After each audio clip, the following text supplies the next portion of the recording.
ആനുകൂല്യങ്ങൾ ആരുടെയും ഔദാര്യമല്ലെന്നും അർഹതപ്പെട്ടവർക്ക് ആനുകൂല്യം ലഭ്യമാവണമെന്നും വി.കെ. ശ്രീകണ്ഠൻ എം.പി. ആനുകൂല്യങ്ങൾ തട്ടിയെടുക്കുന്നവർക്കെതിരെ കർശന നടപടി വേണമെന്നും നായിഡു ഫാമിലി വെൽഫെയർ അസോസിയേഷൻ ജില്ലാ സമ്മേളനം ഉദ്ഘാടനം ചെയ്ത് നടത്തിയ പ്രസംഗത്തിൽ വി.കെ. ശ്രീകണ്ഠൻ പറഞ്ഞു. രാജ്യത്ത് സംവരണവും ആനുകൂല്യങ്ങളും ഏർപ്പെടുത്തിയത് പിന്നോക്കാവസ്ഥയ്ക്ക് പരിഹാരം കാണാനാണ്. സംവരണത്തിനും ആനുകൂല്യങ്ങൾക്കും കാലോചിതമായ മാറ്റം വേണമെങ്കിലും അർഹതപ്പെട്ടവർ ഒഴിവാകുന്ന നടപടി അംഗീകരിക്കാനാവില്ല. പിന്നോക്കാവസ്ഥ പരിഹരിക്കപ്പെടാതെ സമൂഹത്തിന് ഉന്നതി നേടാനാവില്ല. അതുകൊണ്ടുതന്നെ പിന്നോക്കാവസ്ഥ പരിഹരിക്കാനായി കൂടുതൽ പദ്ധതികൾ വേണം. വിദ്യാഭ്യാസ മേഖല തൊഴിലധിഷ്ഠിതമായി നവീകരിക്കണമെന്നും എം.പി. ആവശ്യപ്പെട്ടു. ജമ്മു കാശ്മീരിലെത്തുമ്പോൾ ഭാഷയൊക്കെ മാറി.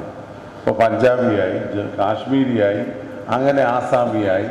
ഇത് ഒരു രാജ്യത്താണെങ്കിൽ ലോകം മുഴുവൻ എത്ര ഭാഷകളുണ്ട്. അപ്പോൾ വിവിധ സംസ്കാരങ്ങളും ഭാഷകളും നിറഞ്ഞതാണ് മാനവ കുടുംബം എന്ന് പറയുന്നത്. പക്ഷേ എല്ലാവരും മനുഷ്യരാണ്. ആ മനുഷ്യരിൽ യഥാർത്ഥ മനുഷ്യർ ഭൂരിപക്ഷമുണ്ട്.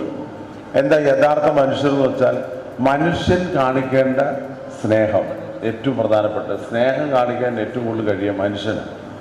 അത് കഴിഞ്ഞാൽ പിന്നെ മനുഷ്യന് ഉണ്ടാകുന്ന സൗഹാർദ്ദം, നമുക്കുണ്ടാകുന്ന സഹാനുഭൂതി, നമുക്കുണ്ടാകുന്ന കരുണ, മറ്റുള്ളവരെയൊക്കെ സഹായിക്കാൻ നമുക്ക് കഴിയും.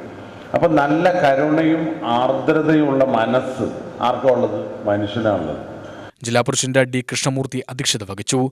രാഹുൽ മാങ്കൂട്ടത്തിൽ എം.എൽ.എ. മുഖ്യപ്രഭാഷണം നടത്തി. സംസ്ഥാന പ്രസിഡന്റ് കെ.ജി. വേണുഗോപാൽ, ജില്ലാ secretary S. Krishnamurthy, R. Rajan, Muthuswamy Naidu, AV. Jayaprakash, V. Ramadas എന്നിവർ സംസാരിച്ചു.